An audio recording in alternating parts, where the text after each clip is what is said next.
2024-এর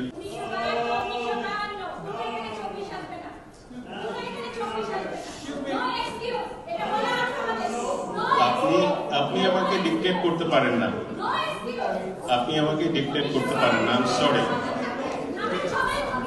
অবশ্যই আমি কারো পক্ষে বলিনি, কারো বিপক্ষে বলিনি।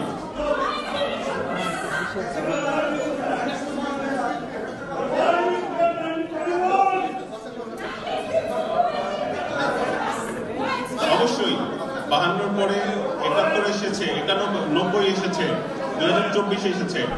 2024 একটা সুযোগ দিয়েছে আমাদের সামনে। আচ্ছা আচ্ছা শোনেন, আমাদের সামনে একটা সুযোগ দিয়েছে, আমরা ডিক্টেটরি এসেছে। আচ্ছা ঠিক আছে, বলা হবে, কাজ করা হবে। Please please have a seat, have a seat. আমরা দেখছি আচ্ছা ঠিক আছে প্লিজ।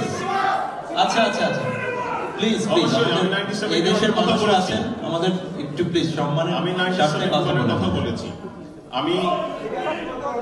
আমি কারো পক্ষে বলিনি, কারো বিপক্ষে বলিনি। আপনি এটা বলতে পারেন না ওখানে থেকে। No you can't. আমি বলেছি আমাদের সামনে সুযোগ এসেছে, এই সুযোগটা নিতে হবে এবং এই সুযোগ নিয়ে আমরা দেশের জন্য কাজ করবো সবাই। এটাকে মধ্যে খারাপ কি বলেছি? Thank you very much.